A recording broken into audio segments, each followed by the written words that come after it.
es fundamental entender que cuando llama feminismo Irene Montero a una cosa, no tiene nada que ver con el feminismo histórico, real, el del derecho al voto, el más importante de todos, en el que siempre se centró, por ejemplo, doña Emilia Pardo Bazán, que quizás es la figura más importante dentro del mundo de las mujeres.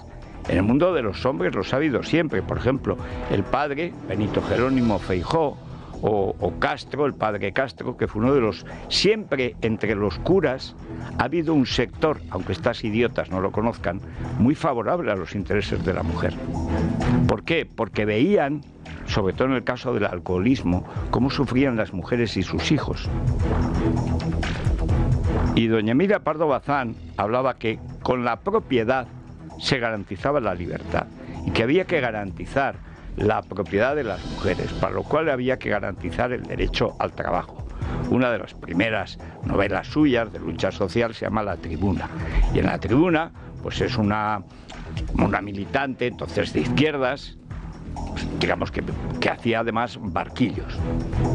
Describe además doña Emilia maravillosamente, a quien por cierto hay que visitar en gallego.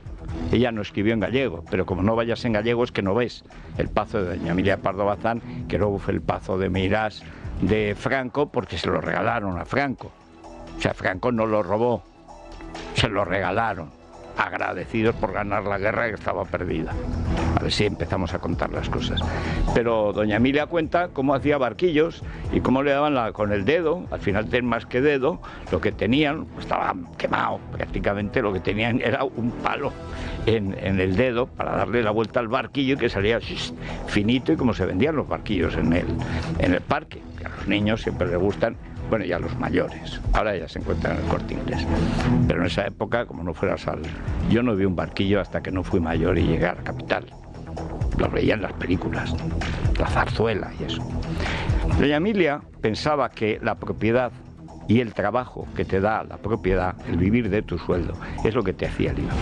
Y que a partir de ahí había mucha más libertad para tener relaciones sexuales reales con quien tú quisieras, casarte con quien te apeteciera y tener tus hijos pues cuando tocara. En esa época no había un control de la natalidad tan cómodo, digamos, como hoy, pero lo había, siempre lo ha habido. Siempre lo ha habido.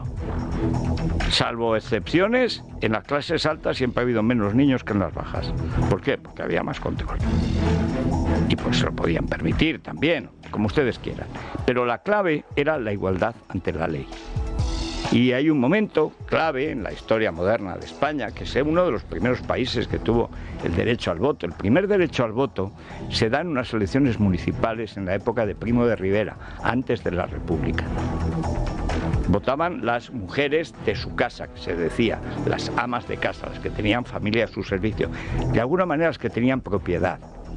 Era, digamos, la última versión del derecho censitario, que votaba aquel que acreditaba que vivía en un sitio y pagaba la contribución.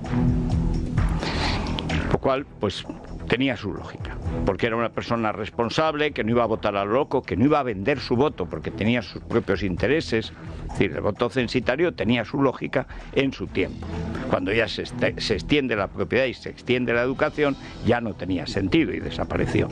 Pero cuando llega el voto a la Segunda República, el Partido Socialista se opone.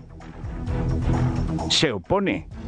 Clara Campoamor, que era hoy diríamos una liberal, de hecho en su libro, en la Guerra Civil, que tiene que irse para que no la maten las izquierdas, naturalmente, igual que Lorca huyó de Madrid para que no lo mataran las izquierdas. Entre otras cosas era amigo de José Antonio. Y como cuentan la historia al revés, pues Clara Campoamor, cuando presenta dentro del Partido Radical Socialista, que era una escisión masónica rara del Partido Radical del Lerroux, que era un partido de centro-derecha, el Partido Socialista vota en contra. No solo vota en contra, es que le insulta. Y Victoria Kent y Margarita Nelken compiten a ver quién la insulta mejor. El Partido Socialista se opuso al voto femenino. Y los que más insultan a las que piden el voto femenino son Indalecio Prieto y Manuel Azaña. Azaña se ríe de ellas y directamente Prieto las ataca, que van a votar lo que diga el confesor. Ese es el respeto que tenían por la mujer. Ese es el Partido Socialista.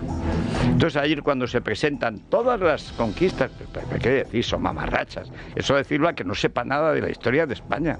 Mentís como bellacas. Entre los que no saben nada de la historia de España, por supuesto, están los partidos de la derecha, que si se supieran la historia de España no se tragarían todos los complejos que continuamente vehiculan. ¿Pero qué pasó ayer? Pues una buena noticia.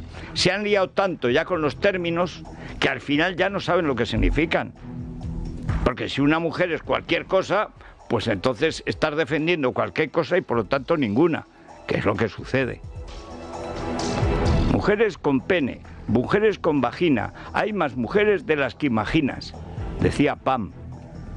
No, yo lo que veo es una colección de imbéciles que creen que por cambiar el nombre de las cosas cambian. A una piedra le puedes llamar rocío, pero rocío no, que no se enfade monasterio. A una piedra le puedes llamar hierba, pero seguirá siendo piedra.